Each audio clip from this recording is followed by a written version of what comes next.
Today's film is Splatter University from 1984. The film was written and directed by Richard W. Hines. In a tale that epitomizes the quintessential slasher narrative, Splatter University takes us to your average American college, where a series of gruesome murders shatter the tranquility of academia. As a new teacher joins the faculty, the twisted mystery deepens, weaving an intricate web of suspense, paranoia, and graphic violence that keeps audiences on the edge of their seats. One cannot discuss Splatter University without acknowledging its intriguing production history. The film's original 1981 version, clocking in at a brisk 65 minutes, was too short for distribution. So the additional footage shot in 1982 extended the running time, giving the film hopefully the distinctive rhythm that was obviously lacking. While these extra sequences may have been a pragmatic decision to pad the movie, they inadvertently contribute to the film's unsettling atmosphere by accentuating the sense of unease that permeates the entire story. The misanthropic tone that saturates Splatter University is a reflection of its time. The early 80s were an era marked by societal unrest, economic turmoil, and a general disillusionment with authority. The majority of the Western world got tired of facing these problems head on, and so the popular cinema was more about fucking fluff and weren't the 50s cool and shit. I think space lasers.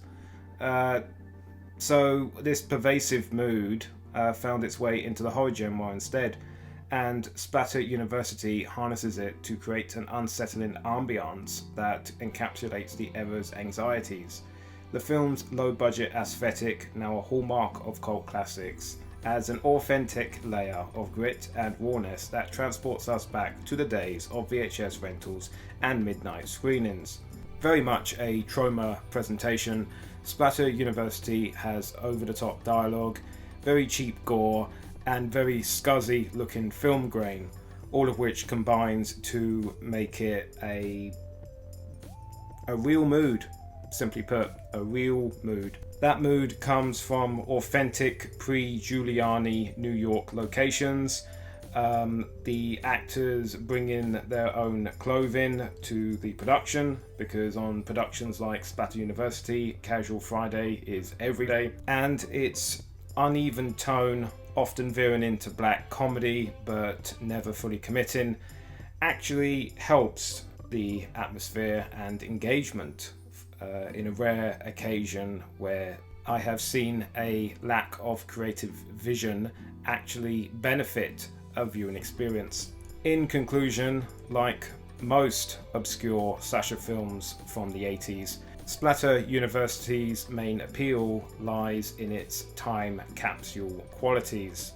You and I will never experience the 80s, probably, and Splatter University and films like it are the closest to us actually experiencing them, not through the candy-coloured Disney bullshit or the Spielberg films. Those are the overexposed good times that were not enjoyed by all. The 80s truly felt like a continuation of the 1970s for most people, until technology fully kicked in, like the cellular phone. Unfortunately, you will not be able to see a cellular phone in Splatter University, as they weren't released until a few years later. Why should you watch Splatter University? Well, when you put the words Troma and slasher together, this film is what you're thinking of.